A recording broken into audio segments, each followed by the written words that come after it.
내가 선택한 가족은 나를 행복하게 해주는 사람들이야. 지은이가 와인잔을 들어 올리며 말했다. 모두가 박수를 쳤고 그녀는 똑바로 나를 바라보며 선언했다. 엄마는 가봐도 돼. 나는 떨리는 몸으로 자리에서 일어섰지만 민준이도 함께 일어설 줄은 생각지 못했다. 그가 다음에 한 행동은 모두를 경악하게 만들었다. 하지만 그 전에 내 인생을 송두리째 바꾼 그 순간까지 우리가 어떻게 오게 되었는지 3시간 전 나는 내 딸의 결혼식을 위해 마지막 단장을 하고 있었다. 짙은 붉은색 원피스는 구김 하나 없이 다림질되어 있었고 모든 주름은 세심하게 다듬어져 있었다. 67세의 나이에도 나는 지은이가 나를 어떻게 생각할지 신경 쓰고 있었기 때문에 흠잡을 데 없이 완벽해 보이고 싶었다. 내 손목에 뿌린 장미 향수와 침대 머리맡에 놓인 점점 식어가는 커피 향이 뒤섞였다. 아침 식사는 긴장감에 입맛이 없어 토스트 한 조각만 겨우 먹었다. 엄마가 내게 남겨준 진주 귀걸이를 착용하며 나는 지은이가 어렸을 때 밤새도록 돌보던 수많은 밤들을 떠올렸다. 젖은 수건으로 열을 내려주던 순간들, 잠들 때까지 동화책을 읽어주던 시간들, 그리고 그녀를 최고의 대학에 보내기 위해 하루 2탕씩 하며 희생했던 수많은 날들. 오늘은 이 모든 것이 바뀔 거야. 나는 거울을 보며 미소 짓는 연습을 했고 오늘 내 딸이 나를 보고 다시 나를 보고 다시 나를 보고 다시 나를 보고 그때 전화벨 소리가 나의 생각에 찬물을 끼얹었다. 여동생 혜원이었다. 서아 언니, 기분 어때? 이 중요한 날을 맞이할 준비는 됐어? 됐어. 나는 대답하며 눈시울이 뜨거워지는 것을 느꼈다. 벅찬 감동의 눈물이 금방이라도 쏟아질 것 같았다. 오늘 나와 지은이의 관계가 많이 달라질 거라는 예감이 들었다. 혜원은 전화 너머에서 잠시 침묵했다. 그녀는 우리 집 사정을 알고 있었고 지난 몇간 우리 둘의 관계가 얼마나 복잡했는지도 알고 있었다. 지은이가 민준이와 동거를 시켰다. 언니, 너무 기대하지 말고 언니 자신을 잘 챙겨. 하지만 나는 이미 결심했다. 오늘은 우리의 화해의 날이야. 수년간의 냉담함과 소원함 끝에 오늘 내 딸은 내 인생에서 내가 마땅히 받아야 할 자리를 줄 거야. 나는 신혼부부를 위해 준비한 선물을 들었다. 그것은 1년 내내 할부로 갚아 겨우 살 수 있었던 정교한 도자기 세트였다. 접시 하나하나는 사과를, 컵 하나하나는 새로운 시작의 기회를 의미했다. 나는 심지어 결혼 반지까지 팔아 잔금을 치렀다. 오후 2시, 택시가 정시에 도착했다. 교회로 가는 내내 나는 계속 미소를 참을 수 없었고 지은이가 나를 봤을 때의 모습을 상상했다. 우리는 모녀가 서로를 껴안고 다정한 말을 나누며 서로를 용서함으로써 지난 상처를 치유할 거라고 상상했다. 교회는 흰색과 연분홍색 꽃들로 아름답게 장식되어 있었고 지은이가 어렸을 때부터 꿈꿔왔던 모습 그대로였다. 나는 일찍 도착해서 좋은 자리, 가능하면 맨 앞자리를 차지하고 싶었다. 그래야 그녀가 버질 로드를 걸을 때 내내 나를 볼 수 있을 테니까. 하지만 앞줄 좌석으로 다가갔을 때 한 결혼식 직원이 나를 막아섰다. 죄송합니다, 아주머니. 이 자리들은 직계 가족을 위한 자리입니다. 제가 신부의 엄마예요. 나는 자랑스럽게 웃으며 말했다. 그 남자는 명단을 훑어보더니 눈살을 찌푸렸다. 죄송하지만 명단에는 아주머니는 5번째 줄에 앉으셔야 한다고 되어 있습니다. 주변에는 아주머니는 5번째 줄에 앉으셔야 한다고 되어 있습니다. 5번째 줄이라니 마치 내가 평범한 하객이라도 되는 것처럼 이곳 결혼할 딸을 위해 평생을 바쳐요. 이곳 결혼할 딸을 위해 평생을 딸을 위해. 나는 민준이의 친구들, 지은이의 직장 동료들 나보다 훨씬 늦게 그녀의 삶에 나타난 사람들을 내 앞자리를 채우는 것을 눈앞에서 지켜갔다. 결혼식 음악이 울려 퍼지고 나는 아름다운 웨딩드레스를 입고 버질 로드를 걷는 내 딸을 바라봤다. 그녀의 얼굴에는 아기 때부터 내가 너무나도 잘 알던 환한 미소가 가득했다. 내 마음은 다시 사랑과 희망으로 가득했다. 예식은 완벽했다.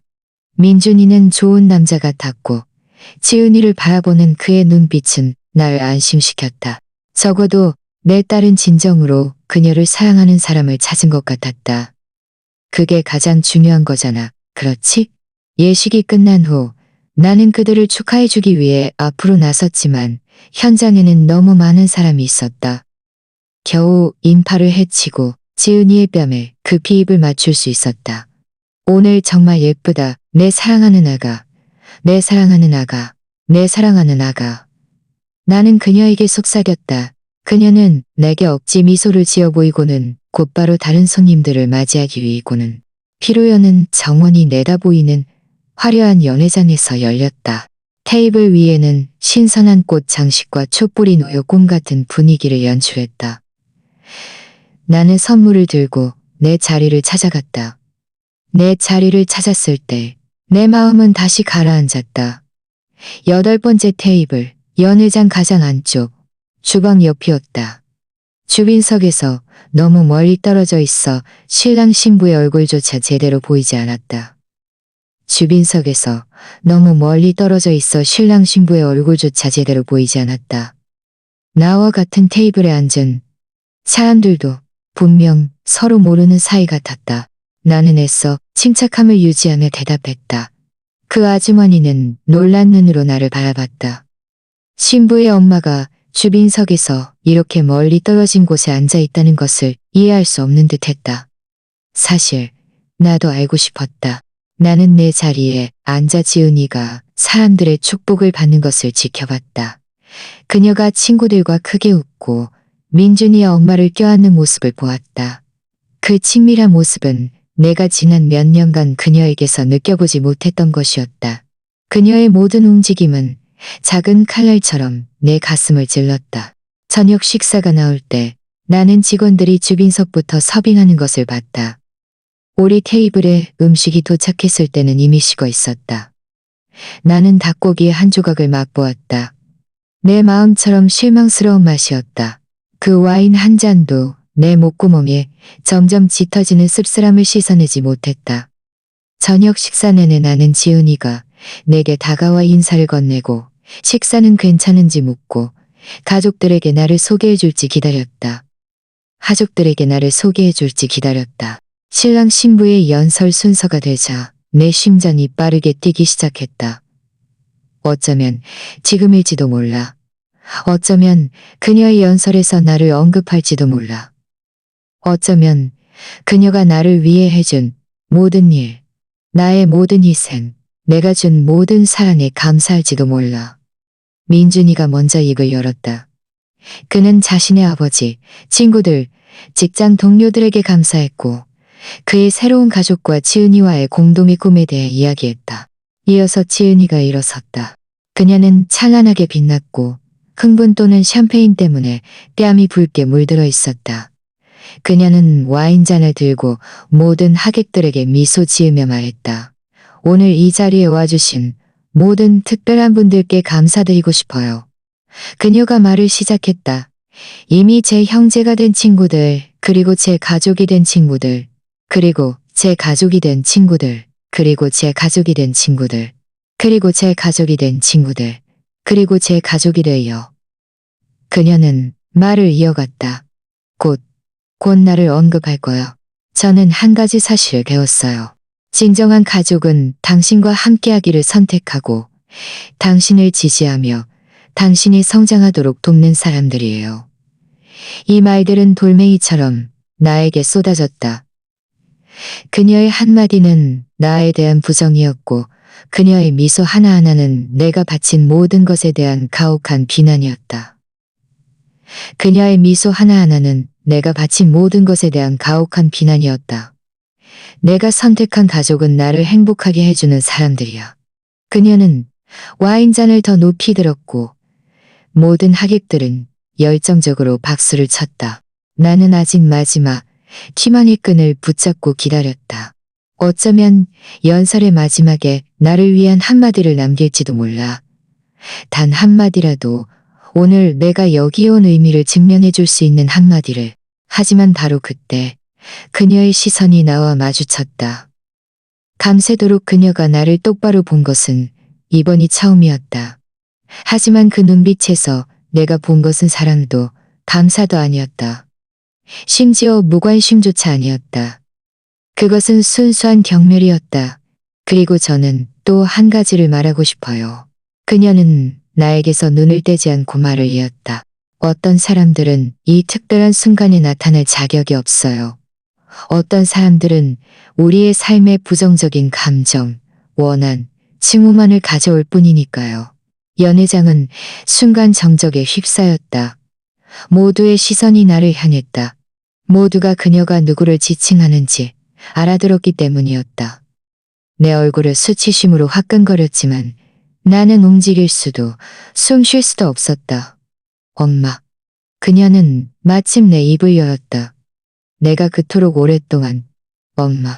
뒤따른 것은 숨막히는 침묵이었다. 넘령산이 넘는 눈이 나를 응시했다. 놀라움, 호기심, 그리고 약간의 동정심이 섞인 눈빛이었다. 내 세상이 내 주변에서 무너지는 것 같았다. 떨리는 손으로 식사비를 테이블에 올려놓았다. 정성껏 다림질한 짙은 붉은색 원피스는 이제 우스꽝스러운 옷처럼 느껴졌다. 나는 마지막 남은 존엄성을 끌어모아 일어섰다. 하지만 바로 그때 예상치 못한 일이 일어났다. 지은이 옆에 앉아있던 민준이도 일어섰다. 그의 눈빛에는 내가 한 번도 본 적 없는 빛이 번뜩였고 턱은 분노로 꽉 조여 있었다. 민준이가 일어섰다. 그의 얼굴에는 내가 한 번도 본 적 없는 표정이 서려 있었다. 몇 분 전만 해도 행복으로 빛나던 그의 눈은 이제 차가운 분노로 가득 차 있었고 연회장 모든 사람들의 숨을 먹게 했다. 뭐 하는 거야? 지은이가 그의 팔을 잡고 앉히려고 했지만 그는 그녀의 손을 뿌리치고 마이크로 다가갔다. 그의 깔끔한 검은 양복은 춤잡을 데 없었지만 그의 깔끔한 검은 양복은 흠잡을 데 없었지만 그의 표정은 섬뜩할 정도로 단호했다. 그는 마이크를 굳건히 잡고 내 딸 지은이를 똑바로 바라봤다. 이러지 마, 그러지 마. 뭘 하지 말라는 거야? 솔직한 진실을 말하는 걸. 그의 목소리가 연회장 전체에 울려 퍼졌다. 제가 마침 어머니에 대한 진실을 알게 됐으니까요. 나는 아직 내 테이블 옆에 서서 가야 할지 머물러야 할지 몰랐다.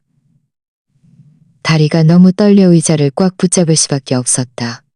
모든 하객들은 우리가 무슨 우스꽝스러운 연극이라도 하는 우리를 바라봤다. 우리가 3년 전 연애를 시작했을 때 지은 씨는 늘 어머니에 대해 불평했어요. 민준이는 내 딸에게서 시선을 떼지 않고 말을 이었다. 어머니가 늘 불평만 하고 통제적이며 자신이 하는 모든 일을 비판한다고 말했죠. 지은이가 의자에서 일어나 그에게 다가갔다. 민준 씨, 제발 그만을. 어머니가 자신을 한 번도 지지해 준 적이 없고 늘 자신의 인생에 방해만 된다고 했어요. 어머니가 자신에게 짐이고 멀리할수록 좋은 독성 있는 사람이라고요. 한마디 한마디가 망치처럼 내 가슴을 때렸다. 내 딸이 사랑하는 사람에게, 나를 이렇게 묘사람에게, 내 딸이 사랑하는 사람에게, 내 딸이 사랑하는 사람에게, 나를 이렇게 묘사람에게. 저는 그때 지은 씨를 믿었어요. 민준이가 말을 이었다. 제가 그녀를 믿었기 때문에 제가 결혼할 이 여자를 이해한다고 생각했으니까요.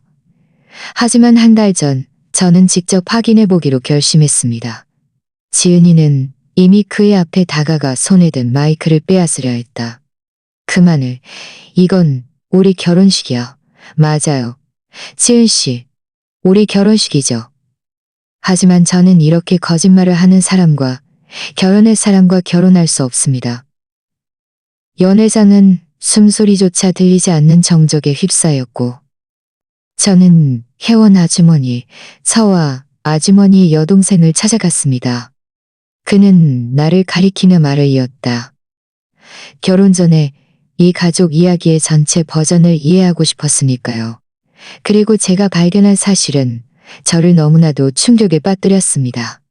혜원, 내 여동생이 그와 이야기했다니. 나는 아찔함을 느꼈지만 동시에 한 줄기 희망도 섞여 있었다. 그녀가 그에게 얼마나 많은 사실을 말했을까? 서와 아주머니는 지은 씨가 말하는 그런 불평만 하는 여자가 아니라는 것이 밝혀졌습니다.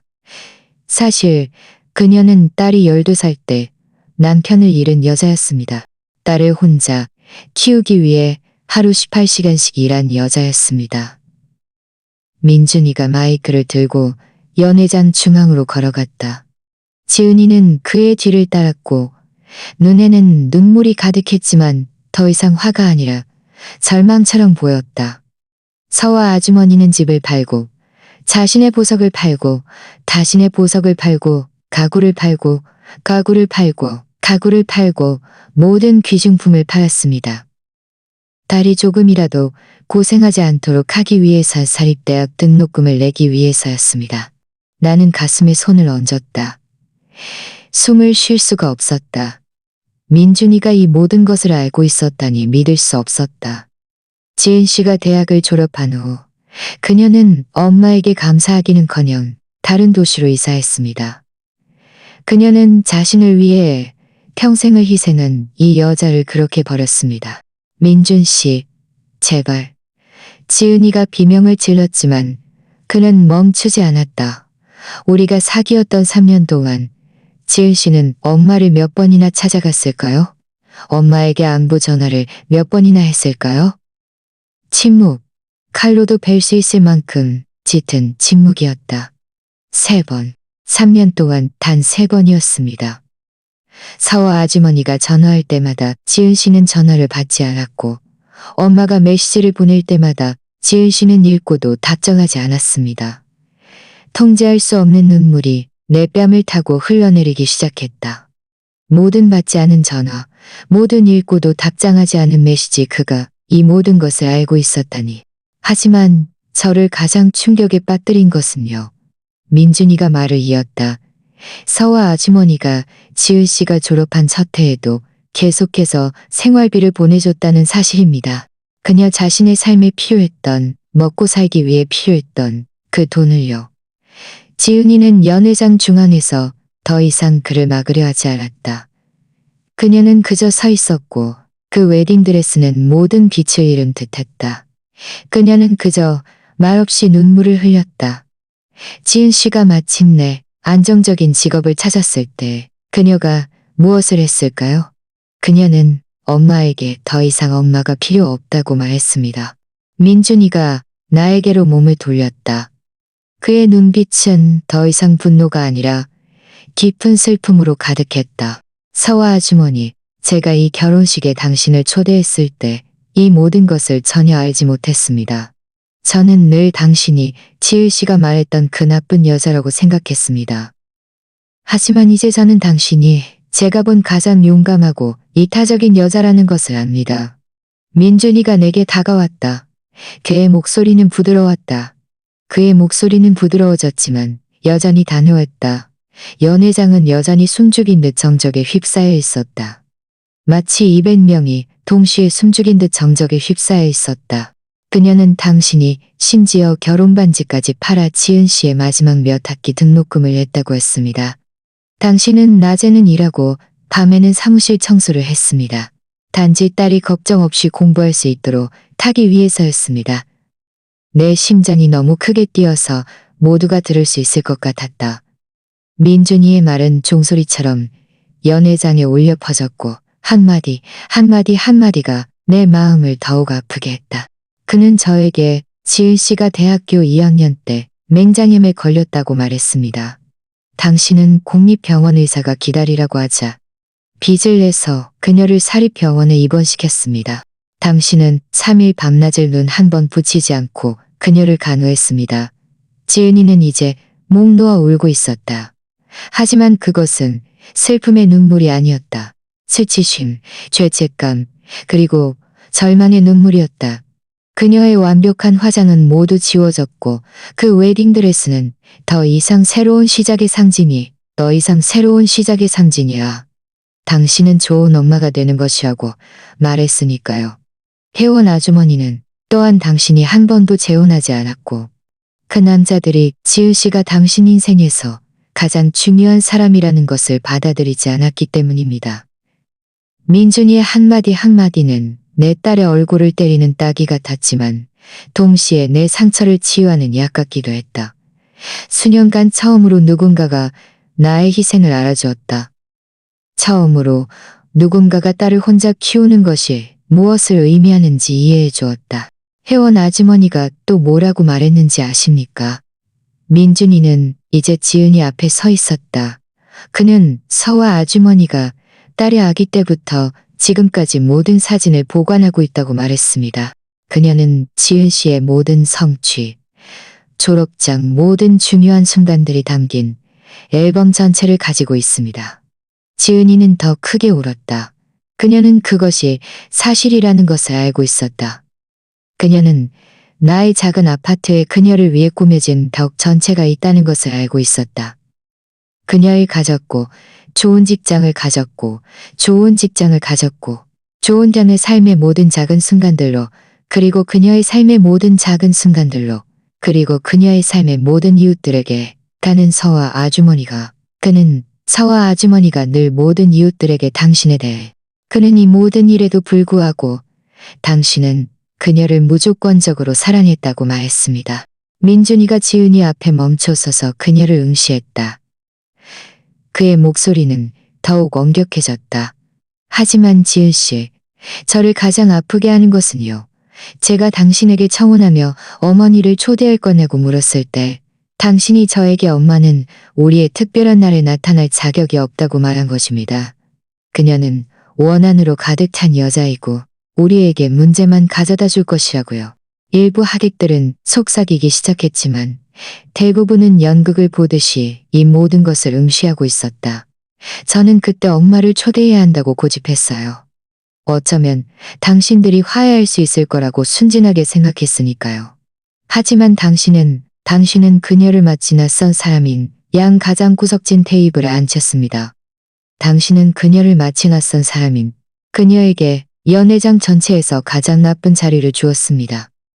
지은이가 입을 열려 했지만 그리고 이제 당신은 당신의 결혼식 연설에서 공개적으로 엄마를 모욕하고 마치 침입자라도 되는 양 쫓아냈습니다.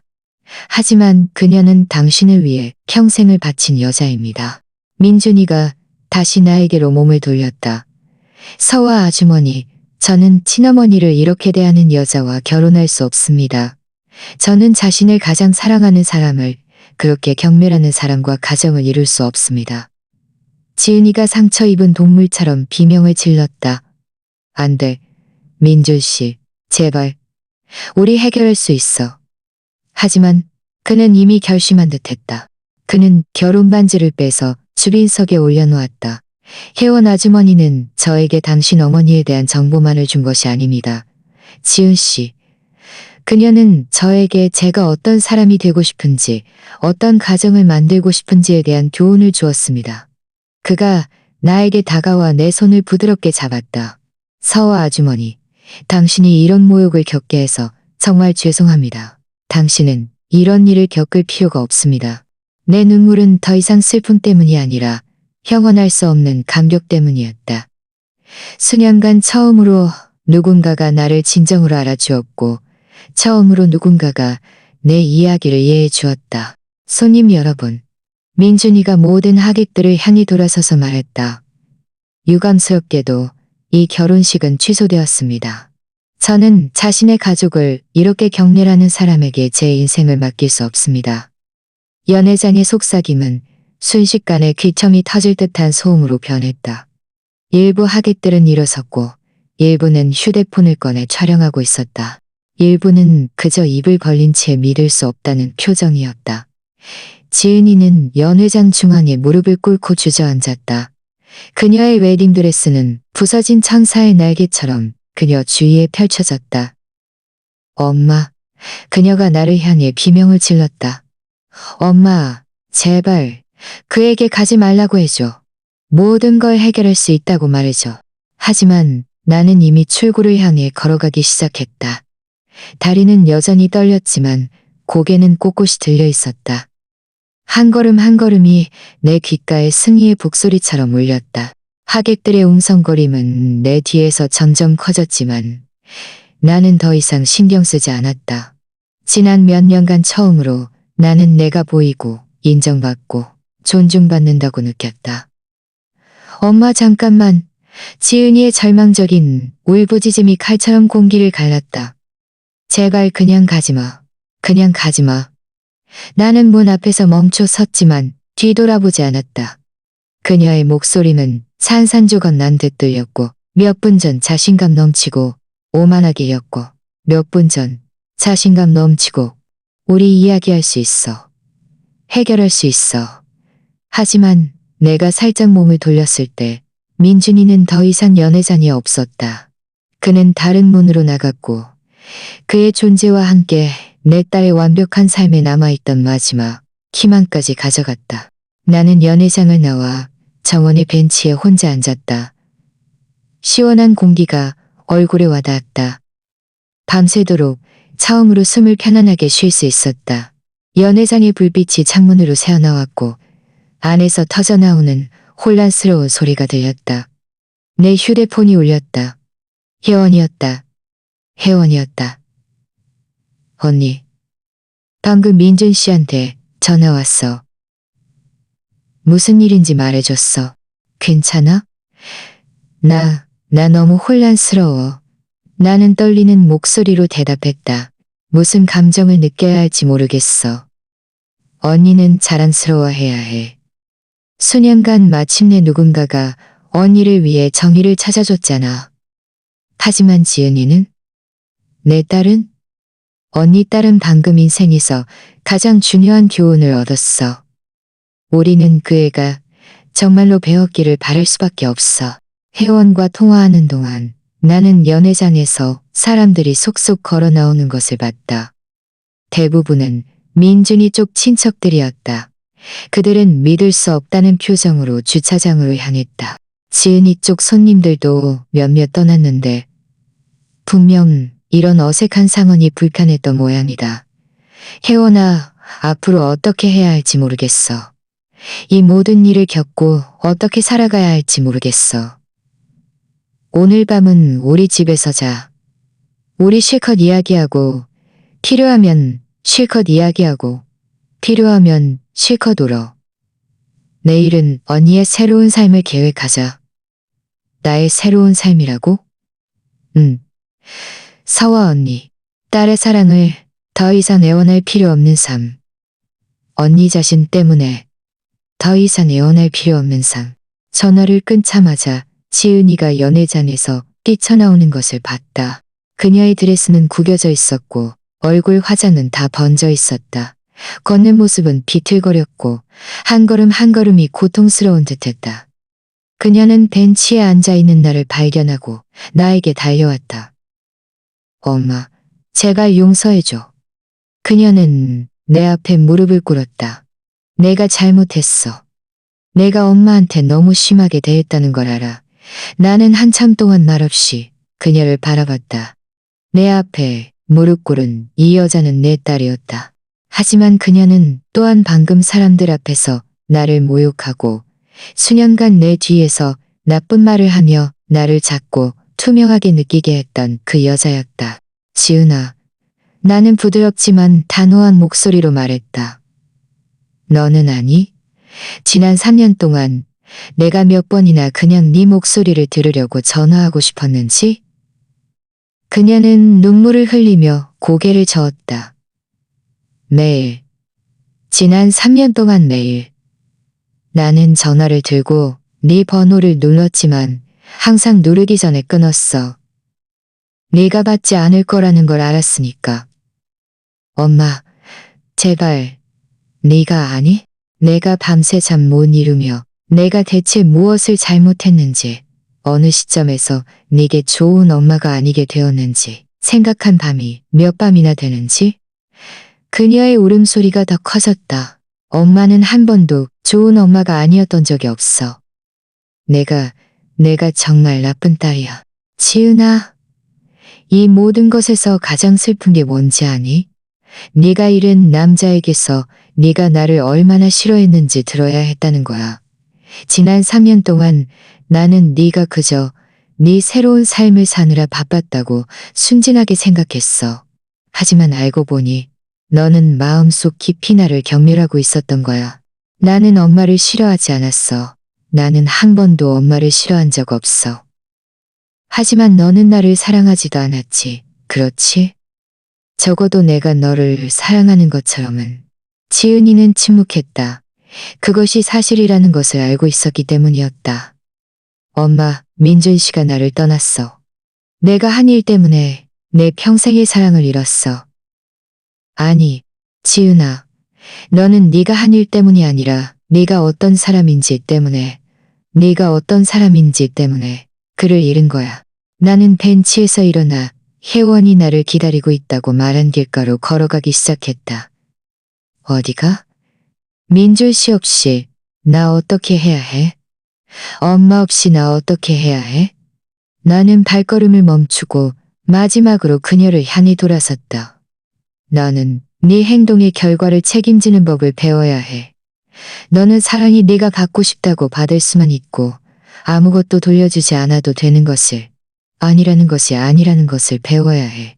어쩌면 운이 좋다면, 운이 좋다면 나는 너를 한 번도 버린 적 없어. 지은아, 네가 먼저 나를 버렸어. 나는 길모퉁이에서 혜원의 차가 오는 것을 봤다. 나는 가야 해. 언젠가 네가 정말 내 딸이 되고 싶다면 내가 어디에 있는지 알 거야. 하지만 나는 더 이상 너를 쫓아다니지 않을 거야. 나는 더 이상 너의 사랑을 애원하지 않을 거야. 나는 그 조건 없는 사랑에 너무 비싼 대가를 치렀어. 나는 혜원의 차에 올랐다. 다리는 여전히 떨렸고 심장은 가슴에서 튀어나올 듯 바르게 뛰었다. 내 여동생은 백미러로 나를 바라봤고 그녀의 눈빛에는 내가 수년간 보지 못했던 걱정과 자부심이 뒤섞여 있었다. 괜찮아? 그녀가 시동을 걸며 물었다. 마치 3년 동안 계속된 악몽에서 깨어난 것 같아. 나는 얼굴에 아직 남아있는 눈물을 닦으며 대답했다. 그녀의 집으로 가는 길에 우리 둘은 아무 일을 우리 둘은 한 길에 우리 둘은 아무 말도 아직도 아픈가? 아직도 아픈가?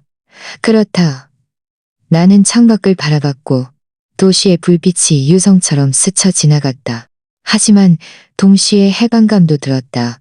마치 내가 늘 짊어지고 있었지만 몰랐던 무거운 짐을 내려놓은 것 같았다.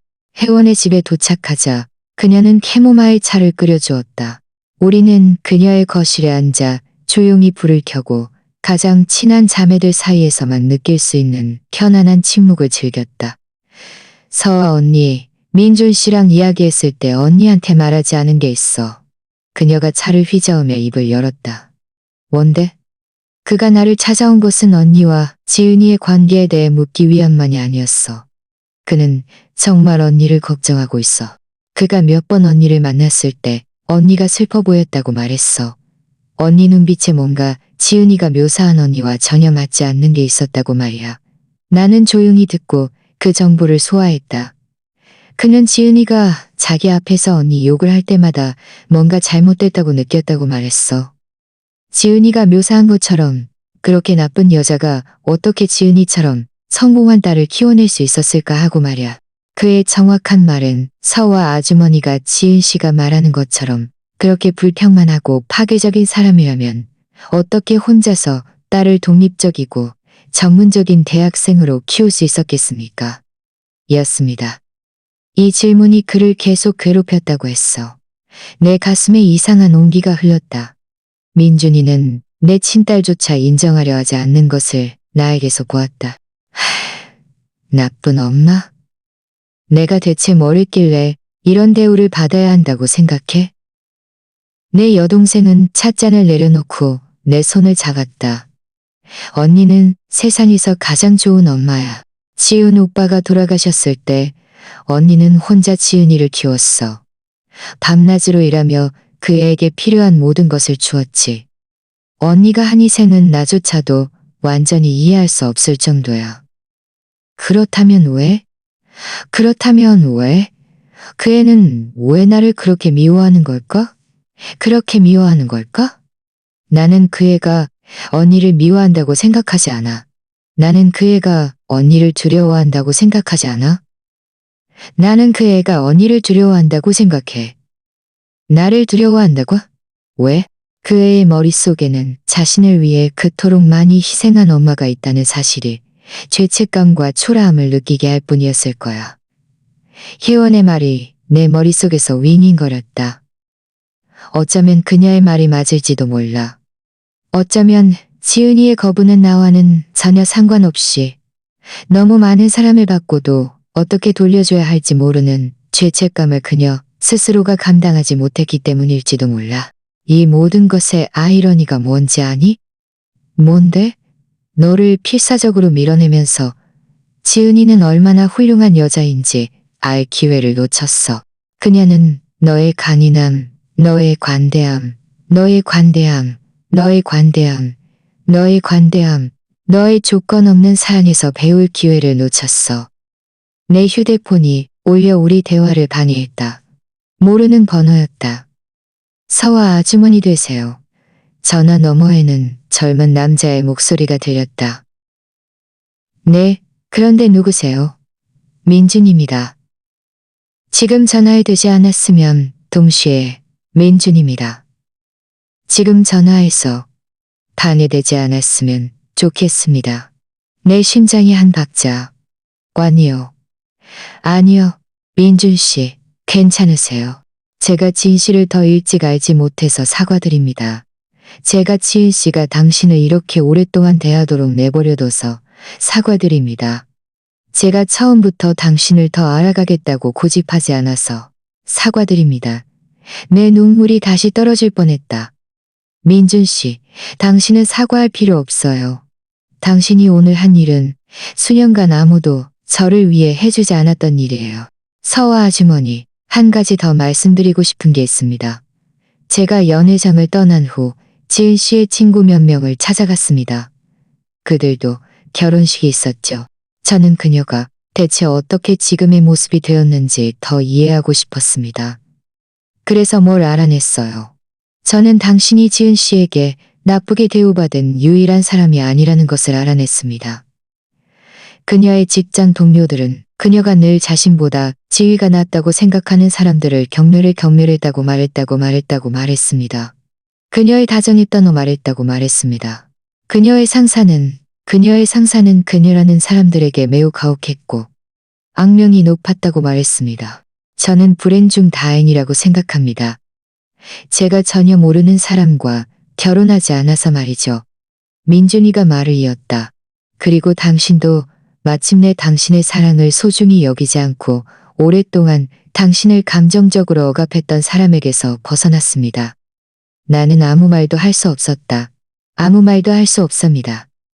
당신은 당신이다. 저는 단지 당신은 당신이다. 당신에게 이 세상의 당신의 좋은 점을 알아보고 전화를 끊었을 때 혜원은 슬픈 미소를 지으며 나를 바라보고 있었다. 내 말이 맞지? 그 젊은이는 지은이가 보기를 거부한 언니의 아름다움을 보았어. 그날 밤 나는 혜원의 집에서 잤다. 지난 몇 년간 처음으로 그녀의 집에서 자는 것이었다. 예상외로 지난 시간 동안 가장 편안하게 잠든 밤이었다. 아침 일찍 일어났을 때 가슴에 이상한 느낌이 들었다. 행복은 아니었지만 숨막히는 슬픔도 아니었다. 거의 평화로운 느낌이었다. 혜원은 이미 일어나 부엌에서 커피를 끓이고 있었다. 그 향기는 우리 어린 시절로 나를 데려갔다. 그때는 엄마가 늘 우리가 학교 가기 전에 아침 식사를 준비해 주셨고 모든 것이 너무나 단순해 보였다. 좋은 아침, 언니? 잘 잤어? 좀 달라? 나는 커피 한 잔을 따르며 대답했다. 마치 무거운 짐을 내려놓은 것 같아. 우리가 아침 식사를 할 때 내 휴대폰이 계속 울렸다. 지은이었다. 나는 전화를 끊었다. 또 울렸다. 나는 다시 끊었다. 세 번째 울렸을 때 혜원이 나를 쳐다봤다. 다 될 거야? 오늘은 아니야. 며칠 후에 나 이 모든 걸 소화할 시간이 필요해. 잘했어. 수년간 언니가 처음으로 이 관계의 주도권을 잡은 거야. 하지만 지은이는 쉽게 포기할 사람이 아니었다. 내가 전화를 받지 않자 그녀는 수많은 메시지를 보내기 시작했다. 처음에는 절망적인 사과, 이어서 비난, 그 다음에는 애원, 마지막으로는 자신의 감정 상태에 대한 협박이었다. 엄마, 제발 가지지 않았잖아. 엄마 제발 답장해줘. 나 미칠 것 같아. 민준 씨 없으면 나 살 수 없어. 이 모든 게 내 잘못이지만 엄마가 나를 도와주지 않으면 나 무슨 멍청한 짓을 할지도 몰라. 혜원이 내 어깨 너머로 이 메시지들을 보더니 고개를 저었다. 이게 바로 감정적 협박이야, 서아 언니. 지난 몇 년간 지은이가 언니에게 했던 것과 똑같아. 단지 지금은 더 절망적일 뿐이지. 그녀의 말이 맞았다. 하지만 엄마로서 딸의 이런 말을 읽는 것이 내 마음을 조금도 편하게 해주지는 않았다. 사흘 후 나와 혜원이 내 낡은 아파트에서 가져온 짐을 정리하고 있을 때 누군가 문을 두드렸다. 지은이었다. 하지만 그녀는 결혼식에서 그 완벽하고 화려했던 모습이 아니었다. 눈앞에 지은이는 깊은 다크서클이 있었고 머리는 지저분하게 대충 묶여 있었다. 옷은 며칠 동안 입은 옷처럼 보였다. 엄마 제발, 엄마랑 이야기해야 해. 혜원이 즉시 우리 사이에 끼어들었다. 혜원이 즉시 우리 사이에 끼어들었다. 지은아, 언날 준비가 안 됐어. 내가 언날 준비가 안 됐어. 내가 엄마잖아. 나는 이야기할 권리가 있어. 그녀는 내가 자신의 어떤 요구에도 즉시 굴복하는데 너무 익숙해져 있었다. 엄마, 제발. 민준 씨가 나를 버렸어. 나 회사도 못 나가고 직장도 잃었어. 월세도 못 내서 쫓겨날 지경이야. 네가 나를 필요로 하는 거야. 아니면 내가 네 문제를 해결해 주는데 익숙했던 것처럼 네가 나를 필요로 하는 거야. 둘 다 필요해. 엄마는 내 엄마잖아. 내가 어려울 때 엄마는 당연히 나를 도와줘야. 봐, 이게 바로 그 애야. 그 애는 늘 내가 자신을 구해주기를 기대하고 자신은 아무것도 지불할 필요가 없다고 생각해. 이게 바로 지난 몇 년간 우리 관계의 독성 있는 패턴이었어. 지은아, 지난 3일 동안 내 기분에 대해 생각해 본 적 있니? 네가 사람들 앞에서 나를 그렇게 모욕한 것이 내게 얼마나 큰 상처를 주었는지 생각해 본 적 있니? 그녀는 침묵했다. 분명 이 질문에 대해 한 번도 생각해 본 적이 없는 듯했다. 내가 유일한 딸이 수년간 내 뒤에서 내 욕을 했다는 것을 알았을 때 나도 위로가 필요하다는 것을 생각해 본 적 있니? 엄마, 나는 지은아. 수년간 너는 나를 네 요구를 늘 최우선으로 생각하고 너의 행복을 위해 나 자신을 희생하는 사람으로 훈련시켰어. 하지만 이제부터는 아니야. 네가 나와 관계를 유지하고 싶다면 내 규칙을 따라야 한다는 뜻이야. 너는 나를 단순히 너의 도구가 아니라 내 규칙을 따라야 한다는 뜻이야. 나는 지금 엄마에게 사과하고 있는 거야. 아니, 너는 도움을 요청하고 있는 거야. 이 둘 사이에는 큰 차이가 있어. 혜원이 내 어깨에 한 손을 얹으며 말없이 나를 지지했다. 지은아, 나는 말을 이었다. 네가 정말 내 용서를 원한다면 너 스스로 쟁취해야 해.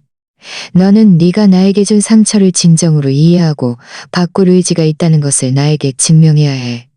어떻게? 내가 뭘 해야 해? 첫째, 심리 상담을 받기를 원해. 너는 왜 너를 사랑하는 사람들을 그렇게 나쁘게 대하는지 알아내기를 원해. 둘째, 민준 씨가 왜 너를 떠났는지 깊이 반성하기를 원해. 내가 네 결혼식을 망쳤기 때문이 아니라 그가 너의 진정한 모습을 봤고 그 모습이 전혀 마음에 들지 않았기 때문이야. 지은이가 울기 시작했지만 이번에는 그녀의 눈물이 더 진실해 보였다. 셋째, 언젠가 네가 이 모든 과제를 마친 후에도 우리 관계를 다시 시작하고 싶다면 우리는 처음부터 시작해야 해. 너는 나를 단순히 문제를 해. 나는 모르겠어. 어떻게 해야 할지 모르겠어. 그게 바로 너의 과제야. 나는 엄마로서의 책임을 다해 너를 키웠고 좋은 사람이 될 수 있는 모든 도구를 주었어. 이제 그 도구들을 어떻게 사용할지는 전적으로 너에게 달려있어. 지은이는 문 앞에서 한동안 더 서 있었다. 마치 내가 굴복하고 예전처럼 즉시 달려가 그녀를 구해주기를 기다리는 듯했다. 하지만 이번에는 나는 그러지 않았다. 엄마, 내가 못하면 어떻게 해? 내가 변할 수 없다면. 나는 그녀가 어깨를 늘어뜨리고 고개를 숙인 채 천천히 길을 걸어가는 것을 바라봤다. 내 인생에서 처음으로 나는 그녀를 쫓아가 위로하지 않았다. 지은이를 만난 지 2주 후 내 인생을 완전히 바꿔놓은 전화 한 통을 받았다. 민준이었다. 서화 아주머니, 방해되지 않았으면 좋겠습니다. 우리 커피 한잔 할 수 있을까요? 중요한 상의드릴 일이 있습니다. 그는 나에게 시내의 한 카페에서 만나자고 했다. 작고 아늑한 곳으로 페이스트리와 갓 내린 커피, 향이 공기 중에 가득했다.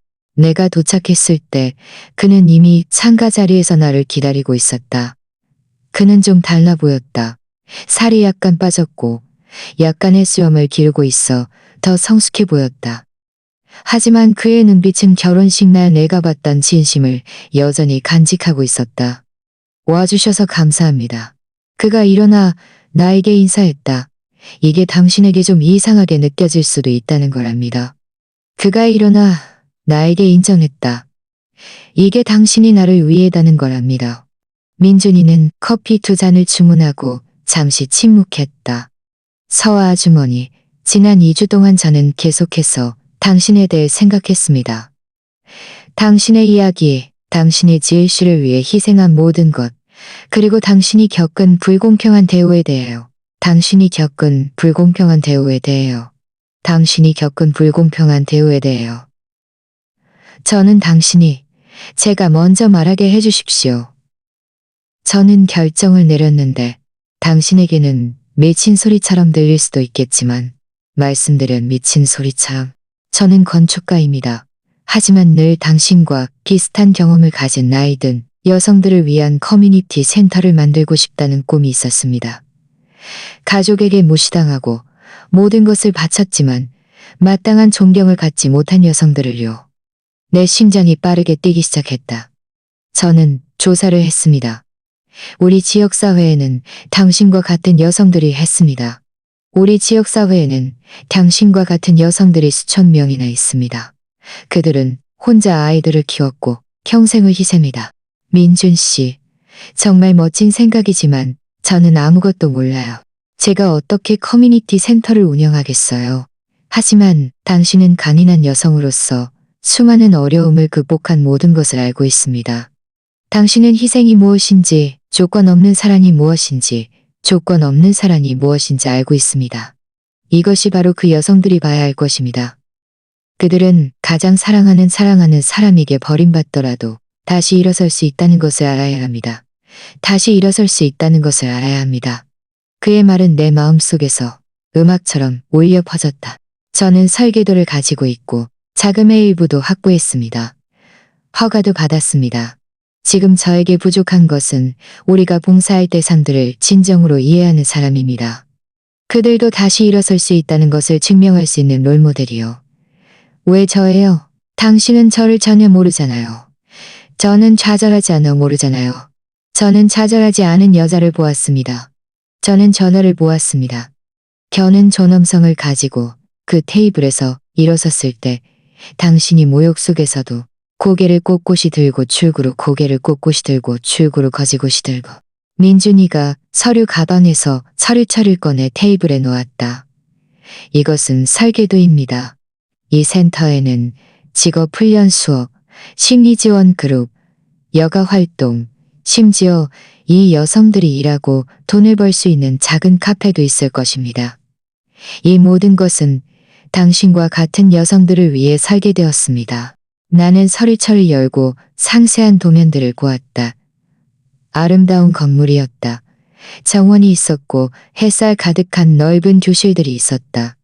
사람들이 소중히 여겨지고 존중받는다고 느끼도록 설계된 많은 편안한 공간들이 있었다. 민준 씨, 정말 대단해요. 하지만 저는 투자할 돈이 없어요. 저는 당신의 돈이 필요하지 않습니다. 저는 당신의 경험, 당신의 경험, 당신의 경험, 당신의 지혜가 필요합니다. 저는 당신이 이 여성들이 진정으로 필요로 하는 것이 무엇인지 이해하도록 도와주기를 원합니다. 왜냐하면 저는 세상에서 가장 아름다운 거를 설계에 걷는 것을 보았다. 값싼 식료품을 힘들게 들고 있었다. 사용자의 마음을 이해하지 못한다면 이 모든 것은 헛수고일 뿐이니까요. 그 모습은 몇 주 전의 나를 떠올리게 했다. 똑같이 투명하고 아무도 짊어지고 싶어 하지 않는 무거운 짐을 짊어지고 아무도 당신의 노고를 알아주지 않는 모습. 당신은 제가 정말로 할 수 있을 거라고 생각해요? 서화 아주머니, 당신은 혼자서 딸을 키웠습니다. 여러 직업을 전전했습니다. 남편을 잃은 후에도 꿋꿋이 버텨냈습니다. 단기간의 감정적 학대 속에서도 당신의 존엄성을 유지했습니다.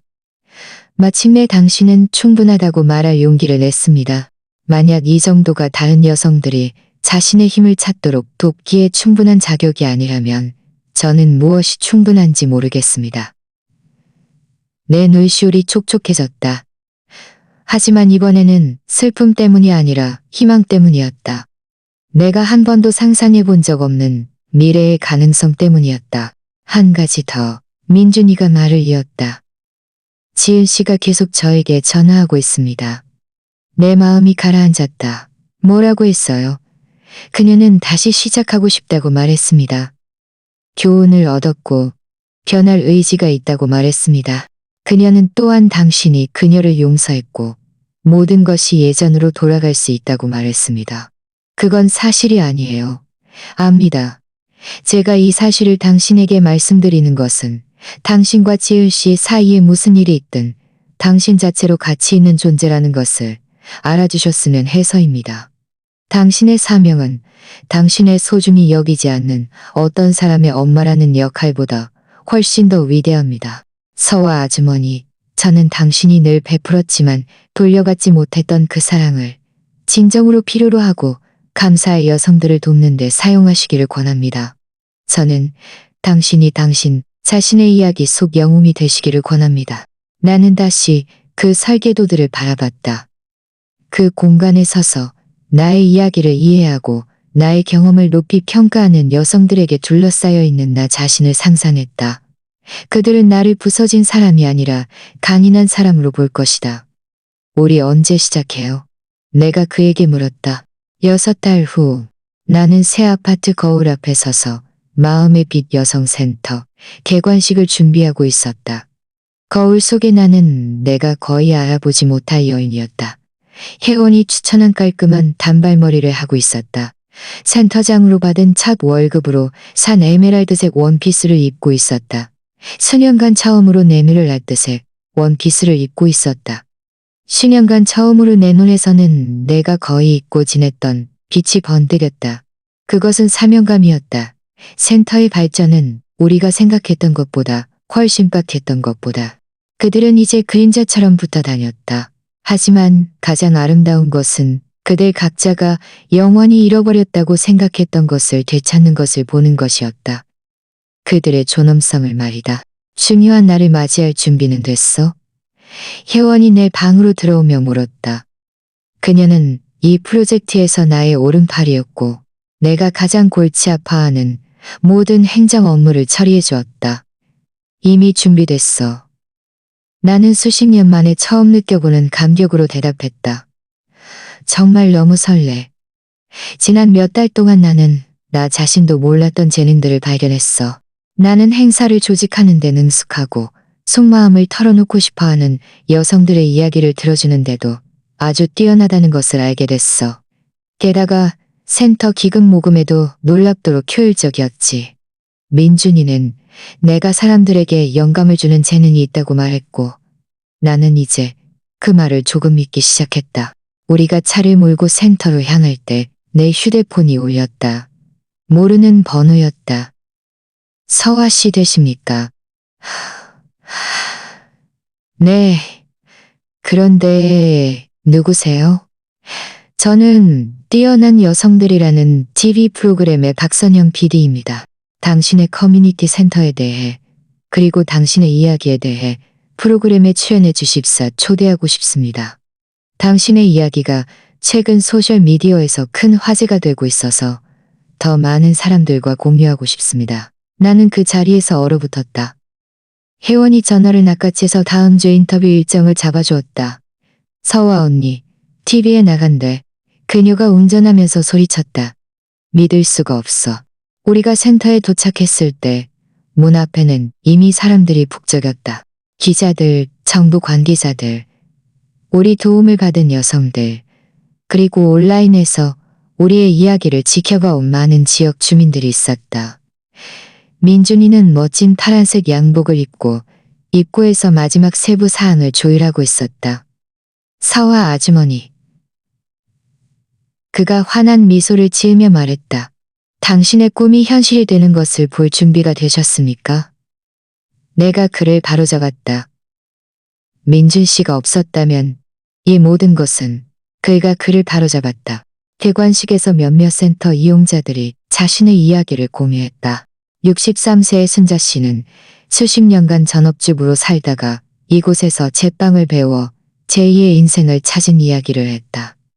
58세의 미경 씨는 불효한 자녀들에게 요양원에 버려진 후 지원 그룹이 자신의 마음을 치유하는데 어떻게 도움이 되었는지 공유했다. 72세의 라니 씨는 이제 센터 카페에서 판매하는 수공예품을 자랑스럽게 선보였다. 내가 연설할 차례가 되었을 때 나는 기대와 존경심으로 나를 바라보는 수많은 얼굴들을 내려다봤다. 한순간 나는 지은이의 결혼식에서 느꼈던 모욕감을 떠올렸다. 그때 이영영산이 넘는 눈이 동정심이나 구경꾼의 눈빛으로 나를 바라보고 있었다. 당신의 진정한 모습 때문에 보여지는 이 느낌은 얼마나 다른가. 6달 전 내가 입을 열었다. 저는 제 친딸에게서 결혼식에서 쫓겨났습니다. 그녀는 모든 하객들 앞에서 제가 그녀의 인생에서 가장 중요한 날에 나타날 자격이 없다고 말했습니다. 군중 속에서 분노의 옹성거림이 터져 나왔다. 그날 밤 저는 제 인생이 끝났다고 생각했습니다. 딸의 사랑 없이는 목적도 가치도 없을 거라고 생각했습니다. 하지만 저는 틀렸습니다. 나는 민준이를 눈으로 찾았다. 그는 자랑스럽게 나에게 미소 짓고 있었다. 저는 저의 가치가 누군가가 나를 사랑하는지에 달려있지 않다는 것을 발견했습니다. 저는 혼자 딸을 키우고 남편을 잃은 후에도 고군분투하며 필사적으로 버텨냈던 저의 과거 경험들이 모두 비슷한 경험을 가진 다른 여성들을 돕는데 사용될 수 있다는 것을 발견했습니다. 오늘 6달 후 저는 단언할 수 있습니다. 저를 결혼식에서 쫓아낸 그 여자는 제 인생에서 가장 큰 도움을 주었습니다. 그녀는 제가 저 자신의 힘, 저 자신의 사명, 그리고 제가 선택한 가족을 되찾도록 강요했습니다. 우레와 같은 박수 소리가 터져 나왔다. 행사가 끝난 후 내가 축하를 받고 손님들과 사진을 찍느라 바쁠 때 군중 뒤편에서 익숙한 그림자를 보았다. 지은이었다. 그녀는 달라 보였다. 약간 살이 빠졌고 머리는 영색하지 않아 몇 가닥의 흰머리가 보였다. 옷차림도 내가 기억하는 것보다 훨씬 소박했다. 우리의 시선이 짧게 마주쳤다. 그녀는 약간 수줍게 손을 들어 인사하는 듯했지만 다가오지는 않았다. 나는 그녀에게 정중하게 고개를 끄덕이고는 옆에 있는 사람들과 계속 대화했다. 1시간 후 대부분의 손님들이 떠나고 나서야 지은이가 다가왔다. 그녀의 발걸음은 망설이는 듯했고 자신이 환영받을지 확신하지 못하는 듯했다. 엄마? 그녀가 다가오며 입을 열었다. 축하드려요. 여기 정말 자랑스러워요. 여기 정말 멋져요. 고맙다. 나는 너무 열정적이지 않게 예의 바르게 대답했다. 나는 계속 소셜미디어에서 네 입으로 원한으로 가득 차고 독성 있는 여자라고 말했던 사람을 네가 자랑스러워하다니 정말 흥미롭네. 지은이가 고개를 숙였다. 저는 계속 심리 상담을 받고 있어요. 엄마가 조언한 대로요. 저 자신에 대해 많은 것을 배웠는데 제가 좋아하지 않는 것들도 많아요. 그거 잘 됐네. 엄마, 제가 엄마의 용서를 받을 자격이 없다는 걸 알아요. 하지만 제가 지금은 이해하고 있다는 것을 알려주고 싶었어요. 엄마가 저를 위해 얼마나 많이 희생했는지, 그리고 민준 씨가 왜 저를 떠났는지도요. 저는 예전에는 좋은 사람이 아니었어요. 예전에는? 그래서 지금은 변했다는 거야? 변하려고 노력하고 있어요. 엄마가 저에게 주었던 그 사랑을 받을 자격 있는 사람이 되려고 노력하고 있어요. 나는 한참 동안 그녀를 바라봤다. 눈앞에 지은이는 더 겸손하고 더 진실하며 더 인간적인 모습이었다. 지난 몇 년간의 그 완벽하고 오만한 여자와는 달랐다. 지은아, 네가 너 자신을 위해 노력하는 것은 기쁘지만 한 가지 중요한 것을 알아야 해. 나는 더 이상 너의 사랑으로 행복해질 필요가 없어. 나의 가치를 증명하기 위해 너의 인정을 받을 필요도 없어. 나는 나 자신의 길을 찾았어. 알아요. 그녀가 떨리는 목소리로 말했다. 그게 저를 가장 아프게 하는 부분이에요. 엄마는 저 없이도 엄마의 가치를 찾았고, 저는 엄마가 얼마나 대단한 사람인지 상기시켜줬고, 저는 엄마가 얼마나 대단한 사람이었는데, 네가 정말 변했다면, 네가 정말 기쁘게 생각해. 하지만 우리 사이의 화해의 길은 나는 그녀가 다시 돌아서 떠나는 것을 바라봤지만 이번에는 내 마음에 고통이나 죄책감이 없었다. 내가 느낀 것은 신중한 희망이었다. 지은이가 떠난 후 민준이가 다가왔다. 기분 어떠세요? 그가 나에게 물었다. 자유로운 여자 같아요. 내가 대답했다. 다른 사람의 거부 때문에 당신의 이야기가 끝나는 것이 아니라 당신이 스스로의 결말을 쓰기로 결정할 때 비로소 시작된다는 것을 마침내 깨달은 여자요. 그날 밤 나의 새로운 삶에서 가장 아름다운 하루를 마친 후 센터 문을 잠그면서 나는 입구에 걸린 간판을 바라봤다.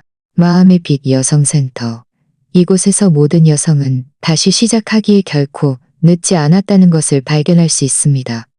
67세의 나는 처음으로 나의 가장 멋진 인생이 이제 막 시작될 것이라는 것을 확신했다. 마음의 빛 여성 센터 개관 2년 후 나는 사무실에 앉아 내 마음의 자부심을 가득 채우는 통계 자료들을 바라보고 있었다. 우리는 300명이 넘는 여성들이 삶을 재건하도록 도왔다. 인근 도시에 2개의 분점을 열었다. 나의 이야기는 심지어 소외된 노년 여성들을 위한 전국적인 지원재단을 설립하는데 영감을 주기도 했다. 그 TV 인터뷰는 시작에 불과했다. 이어서 잡지 인터뷰, 세미나 강연 요청, 그리고 마침 나의 경험에 대한 책을 써달라는 요청까지 받았다. 다시 시작하기에 결코 늦지 않았다는 베스트셀러가 되었고 인쇄 수입은 우리가 상상했던 것보다 훨씬 더 큰 규모로 우리의 서비스 프로그램을 확장할 수 있게 해주었다. 하지만 가장 아름다운 것은 이러한 숫자나 대중의 인정이 아니었다. 그들이 마침내 자신과 끊임없이 요구만 하는 성인, 자녀들 사이의 경계를 설정할 힘을 찾았다는 어머니들의 편지를 받는 것이었다. 나의 고통이 결국 다른 사람들의 고통을 치유했다는 것을 아는 것이었다. 그날 오후 나는 다가오는 활기찬 노년 국제 세미나의 연설문을 준비하고 있었다. 나는 기조연설자로 초청받았다. 혜원이 신비로운 미소를 지으며 내 사무실로 들어왔다. 서화 언니, 아주 특별한 손님이 오셨어. 누군데? 직접 가서 보면 알 거야. 나는 호기심에 사무실을 나와 로비로 향했다. 그곳 소파에 앉아 있는 사람은 지은이었다. 하지만 그녀는 개관식 날 내가 봤던 그 초췌하고 절망적인 지은이가 아니었다. 눈앞에 이 여자는 매우 평온해 보였고 눈빛에는 그녀가 어렸을 때 이후로 한 번도 보지 못했던 평화가 깃들어 있었다. 하이, 그녀가 일어섰다. 인사 없이 찾아와서 방해되지 않았으면 좋겠어요. 아니야. 잘 지냈니? 우리는 센터의 공용 공간에 앉았고 주변에서는 친밀한 대화와 수공예품에 집중하는 소리가 들렸다. 그들은 모두 이곳, 소속감을 찾은 곳에서 바쁘게 움직이고 있었다. 엄마, 저 할 이야기가 있어요. 지난 2년 동안 저는 계속 심리 상담을 받았어요. 쉬운 과정은 아니었지만 평생 도피했던 저 자신의 진실을 마주하는 법을 배웠어요. 그거 기쁘구나. 지은한 예전엔 것보다 엄마를 나쁜 사람으로 만드는 것이 제 불안감에서 비롯되었다는 것을 배웠어요. 엄마가 저를 위해 희생한 모든 것을 배웠어요. 그녀의 솔직함은 지난 몇 년간 내가 한 번도 들어본 적 없는 것이었다. 저도 가정폭력 피해 여성 쉼터에서 자원봉사를 하고 있어요. 처음에는 엄마에게 속죄하기 위함이라고 생각했지만 나중에는 저 자신을 위해서라는 것을 알게 됐어요. 아무런 대가 없이 다른 사람을 돕는 것이 무엇인지 이해하기 위해서요. 지은이가 센터를 돕는 것이 무엇인지 이해하기 위해서요. 그래서 어때? 그것이 저를 변화시켰어요. 그래서 어때? 그것이 저를 변화시켰어요. 엄마가 이룬 모든 것을 봤을 때, 엄마의 책을 읽고 인터뷰를 봤을 때, 저는 제가 얼마나 비범한 사람을 알아볼 기회를 놓쳤는지 깨달았어요. 단순히 저의 어머니로서가 아니라 독립적인 한 사람으로서요. 지은아, 엄마, 제발 제 말 좀 들어주세요. 제가 엄마에게 어떤 것도 요구할 권리가 없다는 것을 알아요. 제가 엄마 삶의 중심이 될 특권을 잃었다는 것도 알아요. 하지만 저는 그저 우리가 서로를 다시 알아갈 가능성이 있는지 묻고 싶어요. 그 독성 있는 역사를 짊어진 모녀로서가 아니라 어쩌면 친구가 될 수 있는 2명의 성인 여성으로서요. 나는 한참 동안 그녀를 바라봤다. 그녀의 눈에서 지난 몇 년간 내가 익숙했던 오만함이나 경멸은 더 이상 보이지 않았다. 내가 본 것은 진정한 연약함. 내가 본 것은 진정한 연약함. 특수학기 선생님인데, 그리고 내가 한참을 걸려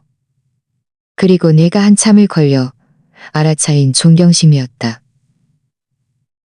민준 씨는 어때? 어떻게 지내? 정말 기뻐요. 그는 첫날부터 자신을 소중히 여겨줄 사람을 만날 자격이 있어요. 저처럼 그를 잃고 나서야 그가 얼마나 좋은 사람인지 깨닫는 사람이 아니라요. 지은이가 씁쓸한 미소를 지으며 웃었다. 저는 진정한 사람은 소유가 아니라는 것을 배웠어요. 제가 민준 씨를 진정으로 사랑했다면 그의 행복을 위해 기뻐해야 했어요.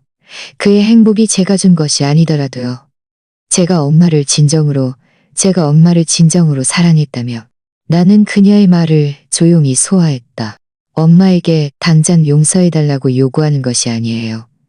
그녀가 말을 이었다. 우리가 예전으로 돌아가자고 요구하는 것도 아니에요. 예전은 우리 둘 모두에게 건강하지 않았으니까요. 저는 단지 처음부터 시작할 기회를 요청하는 것뿐이에요. 그게 너에게 뭘 의미하니? 엄마를 독립적이고 성공적인 여성으로 존중하고 더 이상 저의 엉망진창을 저는 거요. 더 이상 저희 엄마가 아니라요. 다른 목적 없이요. 어쩌면 엄마가 시간이 되고 원한다면, 만약 내가 아직 준비가 안 됐다고 말하면, 그럼 저는 기다릴 거예요. 제가 이 대화를 나눌 용기를 내기까지 2년이 걸렸어요. 제가 먼저 다른 사람이 되어야 했으니까요. 필요하다면 더 오래 기다릴 수 있어요. 나는 주위를 둘러봤다. 이제 나의 집, 나의 사명, 나의 안식처가 된 이곳. 나는 그 끔찍한 결혼식 전에 나 자신, 오직 달을 위해서만 살았던 나 자신을 떠올렸다. 그리고 현재의 나를 생각했다. 온전하고 스스로의 가치를 실현했으며 자신의 빛을 찾은 여자. 지은아, 나는 마침내 입을 열었다. 나는 우리가 시도해 볼 수 있다고 생각해. 하지만 한 가지 조건이 있어. 어떤 조건이든요. 너는 이 새로운 관계가 설령 우리가 성공하더라도 그것은 내 삶의 일부일 뿐이라는 것을 이해해야 해. 더 이상 예전처럼 내 우주의 중심이 되지 않을 거야. 나는 이제 나 자신만의 온전한 삶, 나의 목표, 나의 인간관계가 있어. 이 모든 것은 너의 어머니라는 역할보다 훨씬 더 중요해. 완전히 이해해요. 그리고 저는 그렇게 생각하는 게 좋아요. 정말로요. 정말이니? 엄마. 수년간 저는 엄마가 저를 그렇게 사랑하는 것이 두려웠어요. 그 사랑이 너무 무겁고 너무 큰 책임이라고 느꼈으니까요. 이제 엄마가 온전한 개체이고 저 없이도 행복할 수 있다는 것을 아는 것이 오히려 저에게 안도감을 줘요. 이것이 마침내 제가 죄책감 없이 엄마를 사랑할 수 있게 해줘요. 없이 엄마를 사랑할 수 있게 해줘요. 우리는 조용히 앉아 센터 안에서 웃고 일하며 서로를 지지하는 사람들을 바라봤다. 이 모든 것의 아가, 그리고 서와, 나 자신의 정체성, 나 자신의 꿈, 나 자신의 삶을 가진 한 여자가 되어야 할지. 그럼 이제는 둘 다 될 수 있는 건가요? 나는 웃으며 눈앞에 펼쳐진 무한한 가능성의 미래를 바라봤다. 67세의 나이에 나는 한 번도 상상해 본 적 없는 미래였다. 이제 나는 내가 원하는 것은 무엇이든 될 수 있다. 그리고 이것이 나의 사랑하는 딸아, 내가 너에게 줄 수 있는 가장 중요한 딸아. 다른 사람의 필요에 따라 너 자신을 정의하는 것을 멈출 때 너는 진정으로 네가 누구인지 탐색하는 것이 결코 늦지 않았다는 것을 발견하게 될 거야. 다음 날 오후, 지은이가 나에게 전화했다. 정말로 그저 오늘 하루가 어땠는지 묻는 전화였다. 우리는 20분 동안 나의 새로운 계획, 여행 일정, 새로 사귄 친구들에 대해 이야기했다. 그녀는 나에게 아무것도 요구하지 않았고 어떤 문제도 해결해 달라고 하지 않았다. 그녀는 그저 나를 알아가고 싶어 했다. 수십 년 만에 처음으로 나는 어쩌면, 정말 어쩌면 우리가 모든 것을 잃은 잿더미 속에서 아름다운 무언가를 다시 세울 수 있을지도 모른다고 느꼈다.